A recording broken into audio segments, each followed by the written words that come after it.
அன்புள்ளம் கொண்ட VR TV நேயர்களே வணக்கம். நான் உங்கள் அறிமுக ஜோதிடர் வெங்கடேஸ்வரன். இப்ப நம்ம எதை பத்தி பார்க்க போறோம்னா சுக்கிர பெயர்ச்சியை பத்தி பார்க்க போறோம். சுக்கிர பகவானானவர் கன்னி ராசியில இப்ப இருக்கார்.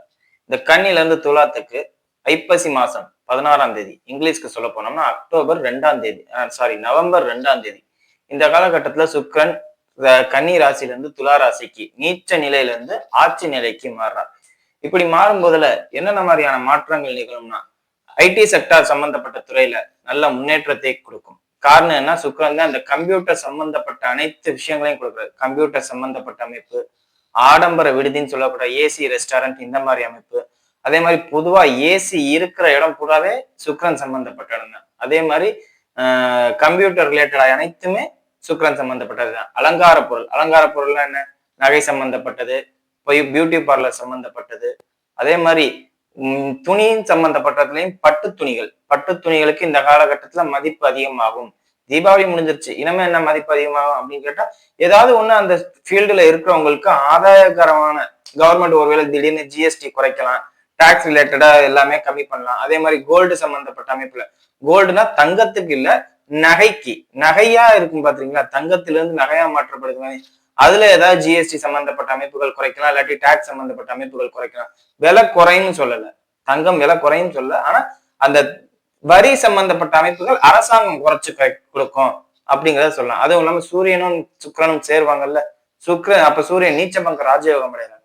அப்ப நீச்சபங்க ராஜயோகம் அடையும் போதுல இந்த நகை மதிப்பீட்டால அரசாங்கத்துக்கு நகையோட தரத்தை கொஞ்சம், நகையோட மதிப்பை கொஞ்சம் குறைக்கிறதுனாலயோ இல்ல நகை சம்பந்தப்பட்ட அமைப்புகளாலயோ அரசாங்கத்துக்கு ஏதாவது மதிப்பா கௌரவமா உள்ள விஷயங்கள்லாம் நடக்கும் அப்படிங்கிறத சொல்லலாம். நிறைய பக்கம் ஐடி செக்டர்ல ஏதோ ஒரு வேலை இல்லாத நிகழ்வுகள் நடக்கிற மாதிரி நியூஸ் வந்தாலும் சுக்கிரன் நீச்சமாகிற காலகட்டம் வரையும் அப்படி இருக்கும். ஐப்பசி 16 வரையும் அப்படி இருக்கும். ஐப்பசி 16க்கு அப்புறம் சுக்கிரன் ஆட்சி நிலை.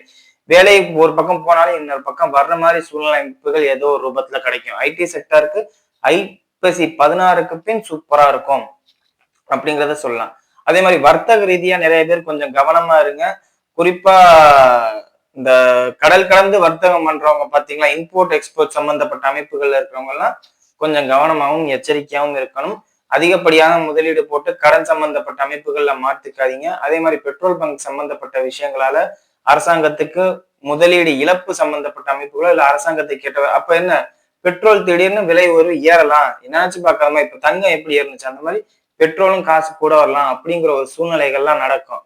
சோ அதுக்கெல்லாம் கொஞ்சம் கவனமா பாத்துக்கிறது நல்லது. இது நம்ம பார்த்துக்க முடியாது, கவர்மெண்ட் செக்டர் எடுக்கிற முடிவுகள் தான்.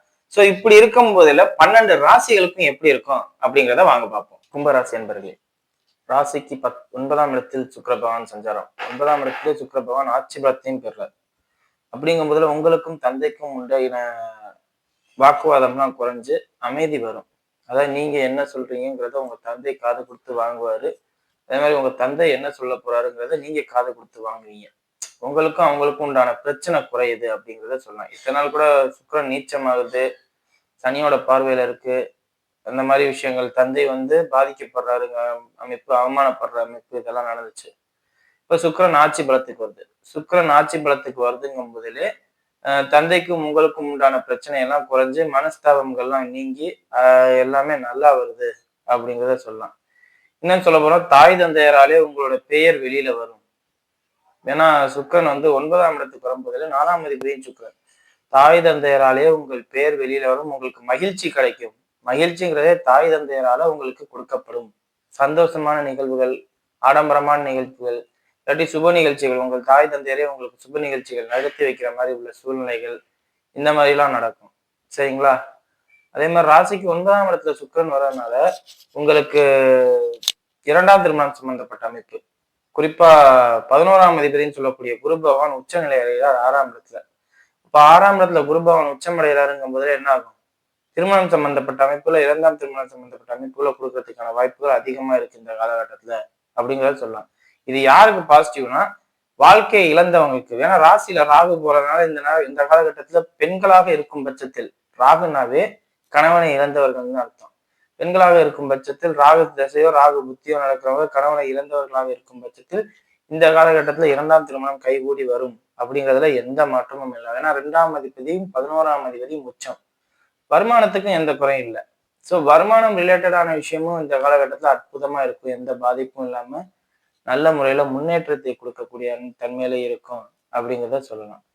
ஓவராலா இந்த காலகட்டத்துல ஒரு நார்மல் நல்லவங்களுக்கும் சரி, கெட்டவங்களுக்கும் சரி, அப்பர்ல இருக்கிறவங்களுக்கும் சரி, லோவர்ல இருக்கிறவங்களுக்கும் சரி, எல்லாருக்குமே ஒரு லிபரலான வாழ்க்கை கிடைச்சிடும். ஒரு ஹாப்பினஸான ஒரு விஷயங்கள் நடக்கும், சந்தோஷமான விஷயங்கள் நடக்கும் அப்படிங்கிறத சொல்லலாம். உடன் பிறந்த சகோதர சகோதரிகள் இந்த காலகட்டத்துல ஆதாயம் உண்டு. ஏன்னா 11ஆம் அதிபதி உச்சம். சோ சகோதரனால் இந்த காலகட்டத்துல ஏதாவது ஒரு நல்ல முன்னேற்றமோ, ஒரு சப்போர்ட்டோ இல்லாட்டி வருமானத்திற்குரிய நேரமோ கிடைக்கும் அப்படிங்கிறதுல எந்த மாற்றமும் இல்லை. சரிங்களா? அதே மாதிரி 9ஆம் இடத்துல சுக்கிரன் ஆட்சி பலம் பெறுறது வந்து தாயாரோட உடல்நிலையை சில சமயம் பாதிக்கும். வருத்தத்தை கொண்டாக சூழ்நிலை கூட வியாதி. குறிப்பா சொல்லலாம் தாயாருக்கு அந்த கிட்னி சம்பந்தப்பட்ட பிரச்சனையோ, இல்லாட்டி தைராய்டு சம்பந்தப்பட்ட பிரச்சனையோ, இல்ல சுக்கிரன் சிறுநீரக சம்பந்தப்பட்ட பிரச்சனைகளோ வரும். பெண்களுக்கு உண்டான மாதவிடாய் பிரச்சனை கூட தாயாருக்கு ஏற்படலாம் அப்படிங்கிறத சொல்லலாம். ஏன்னா 4ஆம் இடத்துக்கு 6ஆம் இடத்துல சுக்கிரன் வராரு அப்படிங்கிறதுனால. சரிங்களா?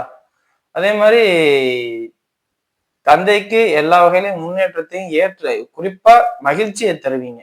மகிழ்ச்சியை தர்ற அளவுக்கு சூழ்நிலையை உருவாக்குற மாதிரி சந்தோஷமான நிகழ்வுகள் தான் நடக்குமே, பாதிக்கிறதுக்கு உண்டான வேலை நடக்காது அப்படிங்கறத சொல்லலாம். குரு உச்சமா இருக்கிறதுனால மட்டுமே 11ஆம் அதிபதி உச்சமா இருக்கிறதுனால வாழ்க்கை இழந்தவர்களுக்கு அற்புதமான வாழ்க்கை கிடைக்கும் அப்படிங்கிறத சொல்லலாம். தொழில் சம்பந்தப்பட்ட வகையில ஏற்றமும் இல்லை, இறக்கமும் இல்லை. 10ஆம் அதிபதி செவ்வாய் ஆட்சி பலம் பெற்றாலுமே தொழில் ரன்னிங் ஆகும். தொழில் நல்லபடியா ரன்னிங் ஆகும். ஆனா வருமானம்ங்கிறது ஓகே. குரு 2ஆம் இடத்துல உச்சம், 2ஆம் அதிபதி உச்சம். 2ஆம் இடத்துல சனி இருக்கிறதுனால வருமானத்தை அதிகமா கொடுக்கறதுக்கான வாய்ப்புகள் கம்மி அப்படிங்கிறத சொல்லலாம். வெளிநாட்டுக்கு வேலைக்கு போகணும்னு நினைக்கிறவங்க இந்த காலகட்டத்துல வெளிநாட்டுக்கு வேலைக்கு போகலாம். அதே மாதிரி புதனோட தொடர்பும் 10ஆம் இடத்துல இருக்கிறதுனால ரெஜிஸ்டர் மேரேஜ் சம்பந்தப்பட்ட அமைப்புகள் மனசு சஞ்சலப்படும். ஏன்னா சுக்கிரன் ஆட்சி பலத்துல இருக்காருல்ல, அதை யோசிக்கணும்ல. ஸோ சுக்கிரன் ஆட்சி பலத்துல இருக்கிறனால உங்களுக்கு இந்த மாதிரி விஷயங்கள்லாம் சர்வ சாதாரணமா நடக்கும்.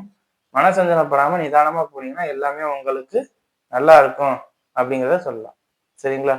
இப்போ வாங்க நட்சத்திர ரீதியான பலன்களை பார்ப்போம். அவிட்ட நட்சத்திரக்காரர்கள். அவிட்ட நட்சத்திரக்காரர்களை பொறுத்தவரை நட்சத்திராதிபதி ஆட்சி பலம் பெற்று புதனோட செய்கிறார். அப்போ புதனோட சேரும் போது நான் ஆரம்பத்துல சொன்னேன், இது 2ஆம் திருமணம் சம்பந்தப்பட்ட அமைப்பு. அது உங்களுக்கு தான்.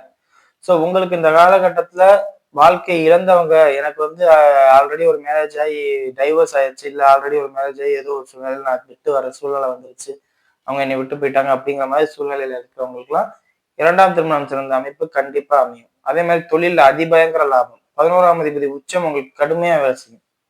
தொழில்ல அதிபயங்கர லாபத்தையும் கொடுக்கும். எல்லாத்துலயும் வெற்றி, வெற்றி மேல வெற்றி அப்படிங்கிற மாதிரி கொடுக்கும். அதே மாதிரி ரியல் எஸ்டேட் சம்பந்தப்பட்ட அமைப்புகள்லாம் உங்களுக்கு வருமானத்தை கொடுக்கும். ரியல் எஸ்டேட்டு, அதே மாதிரி விற்கிறது, வாகனங்களை விற்பது, வாங்குவது, இந்த மாதிரி அமைப்புகள்லாம் ஆதாயத்தை தர மாதிரி இருக்கும். அதே மாதிரி நகை சம்பந்தப்பட்ட அமைப்புகள்ல இந்த காலகட்டத்துல நீங்க முதலீடு போட்டது, எப்பயோ போட்ட முதலீடுக்கு இன்னைக்கு பலன் பார்ப்பீங்க. எப்பயோ வாங்கின முதலீட்டுக்கு. அப்ப அதோட அர்த்தம் என்ன? நகை அடகுக்கு போகலாம், இல்லை நகை நீங்க விற்கலாம், இந்த மாதிரி சூழ்நிலைகள் நடக்கும் அப்படிங்கிறத சொல்லலாம். சரிங்களா? மற்றபடி பெரிய அளவுல பாதிப்பு இல்லை. நீண்ட நாட்களாக குழந்தை இல்லாதவர்களாக இருக்கும் பட்சத்தில் குழந்தை பாக்கியத்தை ஏற்படுத்தி இருக்கும். அதே மாதிரி காதல் சம்பந்தப்பட்ட விஷயங்களை பத்தி ஒரு அனுபவம் கொடுக்கும். அனுபவம் கொடுக்கும்னா அது சம்பந்தப்பட்ட விஷயங்கள்லாம் ஒரு நாலேஜ். அவங்க ஒண்ணு விட்டுட்டு போறாங்க அப்படிங்கிற மாதிரி இருக்கும், இல்ல புதுசா லவ் ஆரம்பிக்குதுங்கிற மாதிரி இருக்கும். ஸோ மனசை சஞ்சலப்படுத்திக்காம எந்த ஒரு விஷயமா இருந்தாலும் தாயாரிடமோ தந்தையாரிடமோ பேசிடுறது நல்லது. சரிங்களா? மற்றபடி மாணவர்களா இருக்கும் பட்சத்தில் படிக்கிற விஷயத்துல எந்த பாதிப்பும் இருக்காது. அதே மாதிரி வேலை பார்க்குற இடத்துலயுமே உங்களுக்கு ஒர்க் ப்ரெஷர் அதிகமாகும். காரணம் என்ன? செவ்வாய் பகவான் ஆட்சி பலத்திலையும் ராசிக்கு 6ஆம் இடத்துல குரு பகவான் உச்ச பலத்திலையும் இருக்கிறதுனால வேலை தொடர்பான விஷயங்கள ரொம்ப கஷ்டத்தை கொடுக்குற மாதிரி உள்ள சூழ்நிலைகள்லாம் நடக்கும். ஸோ இதை பத்தி எந்த ஒரு விஷயமும் இல்லை, இது யதார்த்தமா நடக்கிறது அப்படின்னு நினைச்சிட்டு மூவ் ஆன் ஆகி போங்க. மற்றபடி உடல் சம்பந்தப்பட்ட அமைப்புகள் வரும்போது சோம்பேறித்தனம் அதிகமாயிரும், உடல் உழைப்பு குறையும். ஸோ ஒரே இடத்துல உட்கார்ந்து வேலை பார்க்குறவங்களா இருக்கும் பட்சத்தில் முதுகு பேக் பெயின் சம்பந்தப்பட்ட அமைப்புகள், இதயம் சம்பந்தப்பட்ட கோளாறுகள் வர்ற மாதிரியான சூழ்நிலைகள்லாம் நடக்கும். ஸோ அதை மட்டும் கொஞ்சம் பார்த்துக்கோங்க. பிசிக்கல் மூவ்மெண்ட்டுக்கு முக்கியத்துவம் கொடுத்தீங்கன்னா உங்களுக்கு எந்த பாதிப்பும் வராது அப்படிங்கிறத சொல்லலாம். சரிங்களா? அடுத்தது சதய நட்சத்திரக்காரர்கள். சதய நட்சத்திரக்காரர்களை பொறுத்தவரை நட்சத்திராதிபதி ராகு ராசியில இருக்கார். ஸோ உங்களுக்கு தாயாலேயோ தந்தையாலேயோ நிச்சயம் ஒரு மிகப்பெரிய பேரு கிடைக்கும், சந்தோஷம் கிடைக்கும் அப்படிங்கிறதுல எந்த மாற்றமும் இல்லை. திடீர் பயணங்கள் ஏற்படும் அப்படிங்கிறதையும் சொல்லலாம். அதே மாதிரி சுக்கிரன் ஆட்சி பலத்துல இருக்கிறதுனாலே தந்தைக்கும் உங்களுக்கும் உண்டான பிரச்சனைகள் குறையும். அரசாங்கத்துக்கும் உங்களுக்கும் எதிராக இந்த வாக்குவாதங்கள் குறையும். அரசு கான்ட்ராக்டர் சம்பந்தப்பட்ட அதிகாரிகிட்ட ஏதாவது ஒரு பிரச்சனையில மாட்டியிருந்தவங்களா இருந்தா கூட அந்த கேஸ் வந்து உங்களை ரிலீஸ் பண்ற மாதிரி உங்களுக்கு பாதிப்பு இல்லாம சாதகமான தன்மையில வர்ற மாதிரி இருக்கும் அப்படிங்கிறத சொல்லலாம். அதே மாதிரி கணவன் மனைவியோட வாக்குவாதம் வேண்டாம், சண்டை வேண்டாம். அப்படி சண்டை போட்டீங்கன்னா இந்த நேரத்துல பிரிஞ்சு போறதுக்கு உண்டான சூழ்நிலைகள் கடுமையா நடக்கும். காரணம் என்ன, சுக்கிரன் நீச்ச சூரியனோட சேர்றாரு. அப்ப உங்க சந்தோஷத்துக்காண்டி எல்லாமே நடக்கும் அப்படிங்கிற அடிப்படையில் நீங்க விட்டு போகணும்னு நினைச்சீங்கன்னா அவங்க ஒரேடியா விட்டும் போயிடுவாங்க அப்படிங்கிறதுல எந்த மாற்றமும் இல்லை. ஸோ இந்த அமைப்பை மட்டும் கொஞ்சம் பார்த்துக்கோங்க. எந்த ஒரு விஷயமா இருந்தாலும் கணவன் மனைவி ஒற்றுமையை பொறுத்தவரை கொஞ்சம் நிதானமா போறது நல்லது. அவசரப்பட்டு எடுத்தோம் கவுத்தோம் அப்படிங்கிற எந்த ஒரு வேலையும் பார்க்காதீங்க. அப்படி பார்த்தீங்கன்னா பாதிப்பு உங்களுக்குத்தானே ஒழிய வேற யாருக்கும் இல்லை அப்படிங்கிறத தெரிஞ்சுக்கோங்க. மற்றபடி தொழிலா இருக்கட்டும், வியாபாரமா இருக்கட்டும், போட்டிகள்ல வெற்றி பெறதா இருக்கட்டும், எல்லாமே நல்ல முறையில இருக்கு. உடன் பிறந்த சகோதர சகோதரிகளின் ஒற்றுமை இந்த நேரத்துல பரவாயில்ல, நல்லா இருக்கு அப்படின்னு நீங்களே ஃபீல் பண்ற அளவுக்கு நடக்கும். குடும்பமே உங்களுக்கு சப்போர்ட்டா இருக்கும். அதே மாதிரி பேச்சு இனிக்க இனிக்க சிரிச்சு சிரிச்சு பேசுவீங்க. பேச்சால உங்களுக்கு ஒரு மரியாதை கிடைக்கும். அதே மாதிரி வீடு கட்டுறது, வாகனம் சம்பந்தப்பட்ட அமைப்புகள், பூமி சம்பந்தப்பட்ட அமைப்புகள், லைஃப் இன்சூரன்ஸ் போட்டிருந்தாலும் இந்த காலகட்டத்துல அந்த பணத்தை கிளைம் பண்ற மாதிரி உள்ள சூழ்நிலைகளும் வரும். ஏன்னா நீச்ச சூரியனோட தானே சூரியன் சுக்கிரன் சேர்ந்திருக்காரு. அதே மாதிரி புதன் செவ்வாய் சேர்ந்திருக்காரு. 8ஆம் அதிபதியும் செவ்வாய் சேர்ந்திருக்காங்க. ஸோ இந்த மாதிரி அமைப்புகள் தான் என்ன ஆகும்னா லைஃப் இன்சூரன்ஸ் சம்பந்தப்பட்ட விஷயங்களை ஈடுபடுத்தி கொடுத்து உங்களுக்கு அதை கிளைம் பண்ணி இன்சூரன்ஸ் சம்பந்தப்பட்ட எல்லாத்தையும் கிளைம் பண்ற மாதிரி உள்ள சூழ்நிலைகள் நடக்கும். சரிங்களா? அடுத்தது பூரட்டாதி நட்சத்திரக்காரர்கள். பூரட்டாதி நட்சத்திரக்காரர்களை பொறுத்தவரை நட்சத்திர அதிபதி 6ஆம் இடத்தில் உச்சமாகிறார். 6ஆம் இடத்துல உச்சமாகிறாருன்னா என்ன, சண்டை, வம்பு, வாக்குவாதம், பிரச்சனை இந்த மாதிரி சூழ்நிலைகள்லாம் நீங்க பார்க்கணும் அப்படிங்கிறது தான் அர்த்தம். அதே மாதிரி சுக்கிரன் ஆட்சி பலத்துல இருக்கார். அது ஒரு பிளஸ் உங்களுக்கு. இது வந்து உங்களுக்கு என்ன மாதிரி அமைப்புகள்னா உங்களுக்கு பேச பேச வைக்கும். சிரிச்சு சிரிச்சு பேசி எல்லாரும் ஏமாத்துறதுமாங்கல்ல, அந்த மாதிரி அமைப்புகளை கொடுக்கும். அதே மாதிரி குழந்தை பாக்கியத்தையும் இந்த சுக்கிர பகவான் கொடுக்குறாரு. பெண் குழந்தைகள் சம்பந்தப்பட்ட அமைப்பையும் கொடுக்கிறாரு.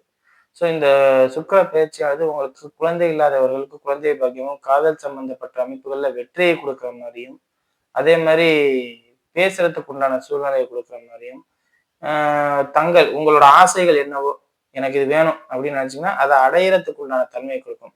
அதே மாதிரி இந்த காலகட்டத்துல தாய் தந்தையர் பெற்றோர்கள் யாரா இருந்தாலும் காதல் சம்பந்தப்பட்ட அமைப்புகளை ஏத்துக்கிற மாதிரி உள்ள விஷயங்களும் நடக்கும். சரிங்களா? அதெல்லாம் ஒரு குறையும் இருக்காது. அதே மாதிரி சுக்கிரன் வந்து 9ஆம் இடத்துல ஆட்சி பெறுறது, வீட்டை விட்டு வெளியேறது.